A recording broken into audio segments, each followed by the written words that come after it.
ओम नमः शिवाय। जिस प्रकार इस ब्रह्मांड का न कोई अंत है और न ही कोई शुरुआत, उसी प्रकार शिव अनादि हैं। संपूर्ण ब्रह्मांड शिव के अंदर समाया हुआ है। आइए श्रवण करते हैं सोमवार व्रत कथा। प्राचीन काल की बात है। एक नगर में एक बहुत धनवान साहूकार रहता था, जिसके घर में धन की कमी नहीं थी, परंतु उसको एक बहुत बड़ा दुख था कि उसके कोई पुत्र नहीं था। वह इसी चिंता में दिन रात लगा रहता था। वह पुत्र की कामना के लिए प्रत्येक सोमवार को शिव जी का व्रत और पूजन किया करता था तथा सायंकाल को शिव मंदिर में जाकर शिव जी के सामने दीपक जलाया करता था। उसके इस भक्ति भाव को देखकर एक समय पार्वती जी ने शिव जी महाराज से कहा कि महाराज, यह साहूकार आपका अनन्य भक्त है और सदैव आपका व्रत और पूजन बड़ी श्रद्धा से करता है। इसकी मनोकामना पूर्ण करनी चाहिए। शिव जी ने कहा, हे पार्वती, यह संसार कर्म क्षेत्र है। जैसे किसान खेत में जैसा बीज बोता है वैसा ही फल काटता है, उसी तरह इस संसार में जैसा कर्म करते हैं वैसा ही फल भोगते हैं। पार्वती जी ने अत्यंत आग्रह से कहा, महाराज, जब यह आपका अनन्य भक्त है और इसको अगर किसी प्रकार का दुख है तो उसको अवश्य दूर करना चाहिए, क्योंकि आप सदैव अपने भक्तों पर दयालु होते हैं और उनके दुखों को दूर करते हैं। यदि आप ऐसा नहीं करेंगे तो मनुष्य आपकी सेवा तथा व्रत क्यों करेंगे। पार्वती जी का ऐसा आग्रह देख शिव जी महाराज कहने लगे, हे पार्वती, इसके कोई पुत्र नहीं है। इसी चिंता में यह अति दुखी रहता है। इसके भाग्य में पुत्र न होने पर भी इसको मैं पुत्र प्राप्ति का वर देता हूँ, परंतु यह पुत्र केवल 12 वर्ष तक जीवित रहेगा। इसके पश्चात वह मृत्यु को प्राप्त हो जाएगा। इससे अधिक मैं और इसके लिए कुछ नहीं कर सकता। यह सब बातें साहूकार सुन रहा था। इससे उसको न तो कुछ प्रसन्नता हुई और न ही कुछ दुख हुआ। वह पहले जैसा ही शिव जी महाराज का व्रत और पूजन करता रहा। कुछ काल व्यतीत हो जाने पर साहूकार की स्त्री गर्भवती हुई और 10वें महीने में उसके गर्भ से अति सुंदर पुत्र की प्राप्ति हुई। साहूकार के घर में बहुत खुशी मनाई गई, परंतु साहूकार ने उसकी केवल 12 वर्ष की आयु जानकर अधिक प्रसन्नता प्रकट न की और न ही किसी को भेद ही बताया। जब वह बालक 11 वर्ष का हो गया तो उस बालक की माता ने उसके पिता से विवाह आदि के लिए कहा, तो वह साहूकार कहने लगा कि अभी मैं इसका विवाह नहीं करूंगा, अपने पुत्र को काशी जी पढ़ने के लिए भेजूंगा। फिर साहूकार ने अपने साले अर्थात बालक के मामा को बुला करके उसको बहुत सा धन देकर कहा, तुम मेरे बालक को काशी जी पढ़ने के लिए ले जाओ और रास्ते में जिस स्थान पर भी जाओ यज्ञ तथा ब्राह्मणों को भोजन कराते जाओ।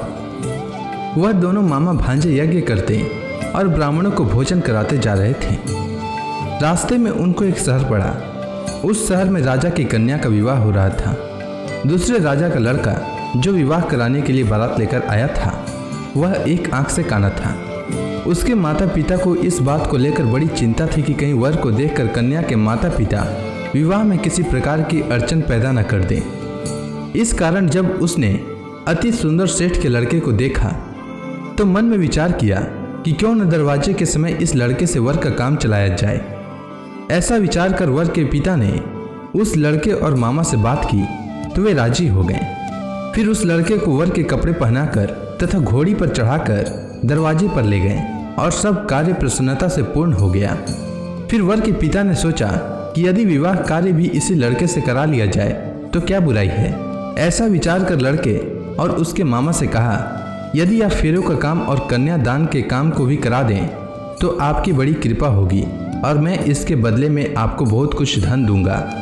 तो उन्होंने स्वीकार कर लिया और विवाह कार्य भी बहुत अच्छी तरह से संपन्न हो गया।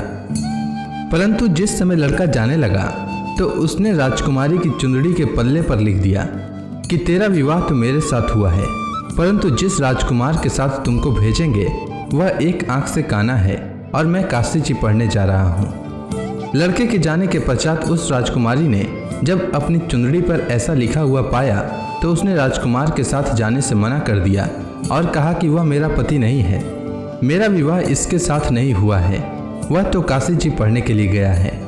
राजकुमारी के माता पिता ने अपनी कन्या को विदा नहीं किया और बारात वापस चली गई। उधर सेठ का लड़का और उसका मामा काशी जी पहुंच गए। वहां जाकर उन्होंने यज्ञ करना और लड़के ने पढ़ना शुरू कर दिया। जब लड़के की आयु 12 वर्ष की हो गई तो उस दिन उन्होंने यज्ञ रचा रखा था कि लड़के ने अपने मामा से कहा कि मामा जी आज मेरी तबीयत कुछ ठीक नहीं है। तब मामा ने कहा कि अंदर जाओ और सो जाओ। लड़का अंदर जाकर सो गया और थोड़ी देर में उसके प्राण निकल गए। जब उसके मामा ने आकर देखा कि वह मुर्दा पड़ा है तो उसको बड़ा दुख हुआ और उसने सोचा कि अगर मैं अभी रोना पीटना मचा दूंगा तो यज्ञ का कार्य अधूरा रह जाएगा। अतः उसने जल्दी से यज्ञ का कार्य समाप्त कर ब्राह्मणों के जाने के बाद रोना पीटना आरंभ किया। संयोगवश उसी समय शिव पार्वती जी उधर से जा रहे थे। जब उन्होंने जोर जोर से रोने की आवाज़ सुनी तो पार्वती जी कहने लगी कि महाराज कोई दुखिया रो रहा है, उसके कष्ट को दूर कीजिए। जब शिव पार्वती ने पास जाकर देखा तो वहाँ एक लड़का मुर्दा पड़ा था। पार्वती जी कहने लगी कि महाराज यह तो उसी सेठ का लड़का है जो आपके वरदान से हुआ था। हे महाराज, इस बालक को और आयु दीजिए, नहीं तो इसके माता पिता तड़प तड़प कर मर जाएंगे। पार्वती जी के बार बार आग्रह करने पर शिव जी ने उसको जीवन वरदान दिया और शिव जी महाराज की कृपा से लड़का जीवित हो गया। शिव जी और पार्वती जी कैलाश पर्वत पर चले गए। तब वह लड़का और मामा उसी प्रकार यज्ञ करते तथा ब्राह्मणों को भोजन कराते हुए अपने घर की ओर चल पड़े। रास्ते में उसी शहर में आए जहां उसका विवाह हुआ था। वहां पर आकर उन्होंने यज्ञ आरंभ कर दिया तो उस लड़के के ससुर ने उसको पहचान लिया और अपने महल में ले जाकर उसकी बड़ी खातिर की। साथ ही बहुत से दास दासियों सहित आदर पूर्वक लड़की और जमाई को विदा किया। जब वह अपने शहर के निकट आए तो मामा ने कहा कि मैं पहले तुम्हारे घर जाकर खबर कर देता हूँ। जब उस लड़के का मामा घर पहुंचा तो लड़के के माता पिता घर की छत पर बैठे थे और यह प्रण कर रखा था कि यदि हमारा पुत्र सकुशल लौट आया तो हम राजी खुशी नीचे आ जाएंगे, नहीं तो छत से गिरकर अपने प्राण खो देंगे। इतने में उस लड़के के मामा ने आकर यह समाचार दिया कि आपका पुत्र आ गया है, तो उनको विश्वास नहीं हुआ। तब उसके मामा ने शपथ पूर्वक कहा कि आपका पुत्र अपनी स्त्री के साथ बहुत सारा धन लेकर आया है। तो सेठ ने आनंद के साथ उसका स्वागत किया और बड़ी प्रसन्नता के साथ रहने लगे। इसी प्रकार से जो कोई भी सोमवार के व्रत को धारण करता है अथवा इस कथा को पढ़ता या सुनता है उसकी समस्त मनोकामनाएं पूर्ण होती है। उम्मीद है आपको सोमवार व्रत की कथा अच्छी लगी होगी। अगर आपको यह वीडियो अच्छी लगी हो तो कमेंट सेक्शन में ओम नमः शिवाय लिखना न भूलें। धन्यवाद।